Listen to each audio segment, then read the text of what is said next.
अस्सलाम वालेकुम।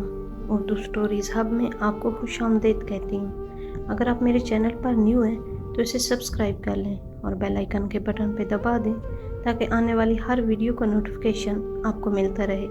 वीडियो पसंद आने पर इसे लाइक और शेयर ज़रूर करें। जज़ाकल्लाह। एक मामू ही हमारा आसरा थे। इस भरी दुनिया में बीवी के इंतकाल के बाद उन्होंने दूसरी शादी ना की। जो कमा कर लाते उसी से गुजारा होता। अम्मी ने कई बार कहा कि अब तुम अपना घर बसा लो, लेकिन उन्होंने ना सिर्फ अम्मी की बेवगी और मेरी यतीमी की खातिर इनकार कर दिया कि कहीं दूसरी बीवी हमें दर बदर न कर दे। उनकी औलाद ना थी, मुझसे वो अपनी औलाद की तरह प्यार करते थे। माँ सिलाई करती रही और मैं स्कूल पढ़ती रही। दुख सुख के दिन यूं तूं गुजरते रहे। मैट्रिक किया तो मामू ने जमाने के डर से मुझे घर बिठा दिया। मेरा बड़ा दिल था कि आगे पढूं, मगर उन्होंने ना पढ़ने दिया। बोले सारी उम्र तुम्हारी माँ ने मेहनत की है, या अब तुम भी नौकरी करोगी? मैं जल्द तुम्हें अच्छी जगह ब्याह दूंगा जहाँ तुम ऐसे रहना। मैं तुमको इज्जत से रुखसत करूंगा, तभी चैन से मर सकूंगा। यूं माँ और मामा जी किसी अच्छे रिश्ते के इंतजार में रोज जीते और रोज मरते रहे, मगर वो दिन ना आया। अब मैं 30 साल की हो गई थी। मेरी उम्र तेजी से उन मनाजिल को तय करने लगी थी जहाँ लड़की मुस्तकबिल के सुनहरे ख्वाब देखते देखते थकने लगती है और सर में चांदी उतरने का डर होता है। माँ बूढ़ी हो गई थी और मामा जी को आंखों से कम नजर आने लगा था। ऐसे में इनके सामने दिन रात मेरे वजूद का पहाड़ रूह का बोझ बन गया था, जिसकी तरफ से वो आंखें बंद कर सकते थे और ना अपने हाथों से हटा सकते थे। गुर्बत हो तो रिश्ते भी मुश्किल से ही जुड़ते हैं। मेरी माँ मोहल्ले भर में अम्मा सिलाई वाली मशहूर थी। मोहल्ले के खाते पीते लड़कों की हम बिराबरी ना कर सकते थे, मगर मेरी नेक दिल और भोली भाली अम्मा हर बीबी के दुख सुख में काम आती रही। उन्होंने अम्मा से रिश्ता लगाने को कहा, मगर अम्मा की बेटी पर किसी की नजर ना गई। कि उन्होंने अपने मुंह से कह भी दिया तो यही जवाब मिला, अल्लाह ने चाहा तो नसीबा खुल जाएगा। रिश्ते तो आसमानों पर होते हैं, ना जाने कौन से रिश्ते आसमानों पर होते होंगे। मेरी बिटिया के तो ना भाग खुले। अम्मा मुंह ही मुंह में बड़बड़ाती रह जाती। वो अब मेरी फिक्र में सठियाने लगी थी। मामा जी हर मिलने वाले से मेरे रिश्ते के लिए तस्करे करते। दो चार ने आसरा भी दिया, मगर रिश्ता लेकर कोई ना आया। हमारा घर भी क्या था, बस एक कुटिया थी जिसका छप्पर भी टीन का था। बरसात में झरझर बहता था। ऐसे घर की लड़की लेने कौन आएगा? मैंने तो अब ख्वाब देखने ही छोड़ दिए थे कि अम्मा अगर हर दम दिल में भी कभी शादी का अरमान अंगड़ाई ना लेता। मामा जी पड़ोस की दुकान पे जाकर अखबार जरूर पढ़ते थे। एक दिन वो अखबार हाथ में लिया और माँ से बोले, देख फरीदा, अब तक हम भी कितने गाफिल रहे। रोज ये अखबार पढ़ता हूँ, ये ख्याल कभी ना आया कि ये कालम अपने काम का भी हो सकता है। माँ से मशवरा करके उन्होंने झटपट एक खत लिखा और पोस्ट कराया। चंद दिनों में जवाब आ गया। उन्होंने फिर दूसरा खत अरसाल कर दिया। उसके जवाब भी में खत आया और फिर 2-4 दिनों बाद ही कुछ लोग हमारी कुटिया का पता पूछते हुए आ गए। ये लोग देखने से काफी अमीर और खुशहाल लगते थे। माँ ने मामा से कह दिया कि ये हमारे जोड़ के नहीं है। मामू ने उनको ये कहकर चुप करा दिया कि खुदा खुदा करके तो कोई आया है और तुम ऐसी बातें ले बैठी हो। कुछ लोग सिर्फ शराफत और सीरत भी ढूंढते हैं, सभी तो दौलत और जहेज नहीं देखते। अम्मा बेचारी खामोश हो गई। 2 हफ्ते गुजर गए। रोज मामू और माँ इंतजार करते कि हमारी लड़की को तो देख कर वापस आने का कहा था। शायद लड़की पसंद नहीं आई या हमारे घर के हालात से मायूस हो गए, जो अब तक नहीं लौटे। अचानक एक दिन फिर ये लोग आ गए। 2 औरतें थीं, पक्के सन की और 2 फैशनेबल मर्द। एक तो वो लड़का जिसका रिश्ता करना चाह रहे थे और दूसरा इसका बड़ा भाई था जिसका रिश्ता लाए थे। वो खूबसूरत था, दूसरा भी अच्छी शक्ल का था। मेरी माँ लड़का देखकर खुश हो गई कि खुशहाल है, लड़का हसीन और बरसरे रोजगार है, हमें और क्या चाहिए। ये लोग मिठाई साथ लाए थे और मंगनी की अंगूठी भी औरतों ने मुझे अंगूठी पहना दी। अलबत्ता हम लड़के को अंगूठी ना पहना सके। वो लोग कहने लगे कोई बात नहीं, आप बनवा कर रखें, मगर शादी की तारीख दे दें। माँ और मामा जी ने अंदर शादी की तारीख तय करके बताने का वादा किया और उनको रुखसत कर दिया। मैं ये सारा तमाशा खुशी से देख रही थी। कभी सोचती माँ को क्या हो गया है, इन लोगों का खानदान पता है ना, आगे पीछे देखा कि कौन है क्या है, बस झटपट रिश्ता देने पर राजी हो गई। मैं इस खत किताबत पर फिर सोचती माँ भी हक बजानिब है, शादी तो जुआ होता है, دیکھ بھال کر کرو، تب بھی پتہ نہیں ہوتا کہ بیٹی کا نصیب کیا ہوگا۔ اگر قسمت اچھی ہو تو برے بھی اچھے بن جاتے ہیں۔ میں نے اس بارے زیادہ سوچنا چھوڑ دیا۔ پھر سچ بات تو یہ ہے کہ 34 سال عمر ہو رہی تھی۔ اب تو یہی جی چاہتا تھا کہ ایک بار دلہن تو بن جاؤں، پھر جو ہو سو ہو۔ وہ دن بھی آ گیا جب بارات دروازے پر آ پہنچی۔ محلے والے حیران کہ سلائی والی خالہ نے کہاں سے اتنا اچھا رشتہ ڈھونڈ نکالا ہے۔ بارات میں زیادہ لوگ نہ تھے، مگر لباس اور وضع قطع سے اچھے گھرانے کے لگتے تھے۔ بری بھی اچھے لائے تھے۔ ماں تو خوشی سے پھولی نہ سماتی تھی۔ میری ایسی سہیلیاں نہ تھیں جو ڈھولک گیت گاتی۔ بس نکاح ہوا اور ماما جی نے دعاؤں کے ساتھ مجھے وداع کر دیا اور میں بیاہ کر کراچی آ گئی۔ کراچی کوئی دور نہ تھا۔ ایک بار ماں میرے گھر آئی اور ایک بار میں میکے گئی۔ شہر میں شوہر نے فلیٹ کرائے پر لیا ہوا تھا، جس میں تھوڑا سا سامان تھا۔ چند دن ہم خوش خرم رہے۔ انہوں نے مجھے بتایا میں بیرون ملک ملازمت کی کوشش کر رہا ہوں۔ یہاں پیسے کم ملتے ہیں، باہر کے ملک میں تنخواہ زیادہ ملتی ہے۔ میرے بڑے بھائی باہر ہیں، وہ ہمارے ویزے کی کوشش کر رہے ہیں۔ جو ہی کام ہوا ہم چلے جائیں گے۔ جلدی ان کے بھائی کا خط آ گیا اور ساتھ ویزا بھی۔ میں نے ماں کو فون کروایا تو وہ ملنے آ گئی۔ ماما جی بھی ساتھ آئے۔ ان سے رخصت لی۔ وہ بیچاری کیا کہتی، مجبور تھی۔ اب تو بیٹی دوسرے کے بس میں تھی۔ ہم دبئی پہنچے۔ بڑی شاندار جگہ تھی۔ گھر میں ہر چیز موجود تھی۔ میں تو جیسے خوابوں کی دنیا میں پہنچ گئی۔ 2 دن تک یہی سمجھتی رہی کہ خواب دیکھ رہی ہوں۔ تیسرے روز شام کو شوہر نے کہا کپڑے بدل کر تیار ہو جاؤ، ایک دوست کے گھر چلنا ہے۔ میں تیار ہو گئی۔ سب سے اچھا والا جوڑا پہنا، بن سنور کر ہلکے پھلکے زیور بھی پہن لیے اور سوچنے لگی کہ نہ جانے کیسے لوگ ہوں گے، کہیں مجھے اجٹ گنوار ہی نہ سمجھے۔ پھر یہ خواب یوں ٹوٹا کہ وہ جہاں مجھے لے گئے وہ دوست کا گھر نہ تھا اور میرا شوہر میرا نہ تھا، کیونکہ شوہر عزت کے رکھوالے ہوتے ہیں، اپنی عزت و حرمت کے بیوپار نہیں کرتے، اور یہاں تو کام ہی ان کا یہی تھا۔ دونوں بھائی شادی کر کے لاتے اور عورت کو بازار کی جنس بنا دیتے، دولت کمانے کا آرام دہ اور آسان ذریعہ۔ انہوں نے پہلے بھی 2 شادیاں کی تھیں۔ ان عورتوں سے میری ملاقات ہوئی۔ اب ہم سب کا نصیب ایک اور کام بھی ایک ہی تھا۔ وہ اپنے دکھوں سے سمجھوتا کر چکی تھیں، کیونکہ وہ بھی میری طرح لاوارث تھیں۔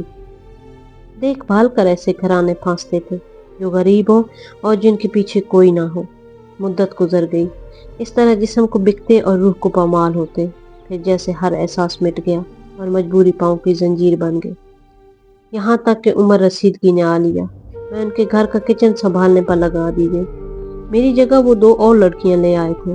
گھر اور وطن سے دور صرف اپنوں کی یادیں باقی رہ گئیں۔ سارے رشتے خاک ہو گئے، تمام کشتیاں جل چکی، لوٹ کر جانے کے تمام راستے بند ہو گئے۔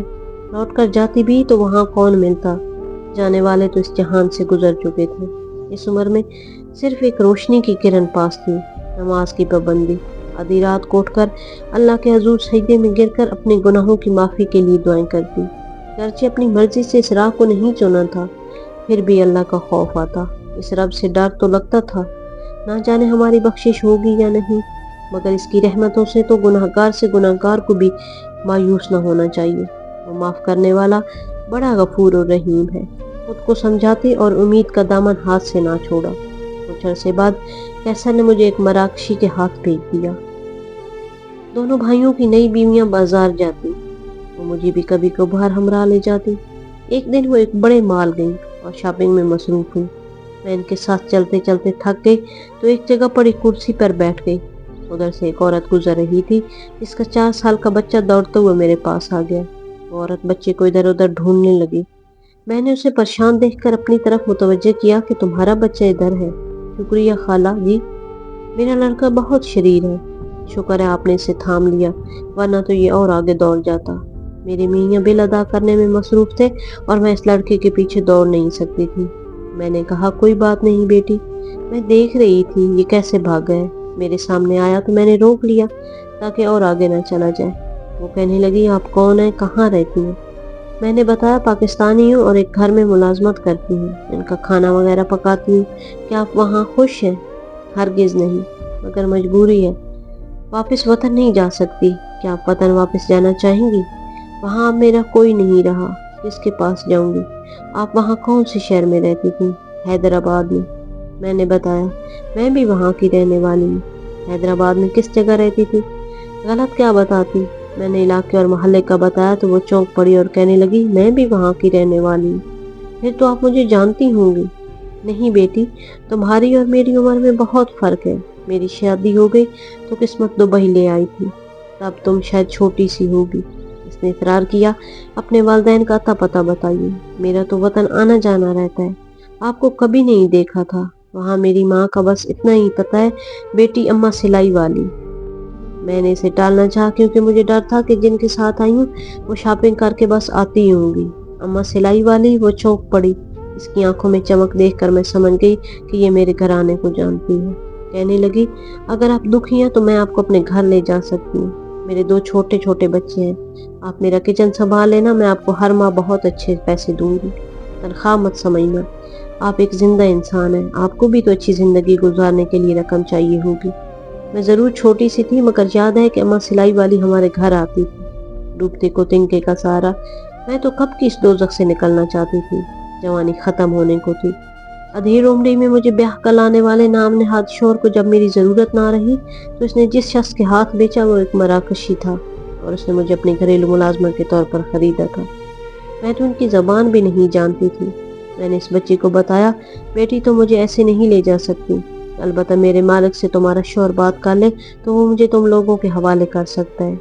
हो सकता है वैसी इजाजत दे दे तुम्हारे साथ जाने की, नहीं तो जितने में खरीदा था उससे ज्यादा दाम दे दो तो मुझे ले जा सकती हो।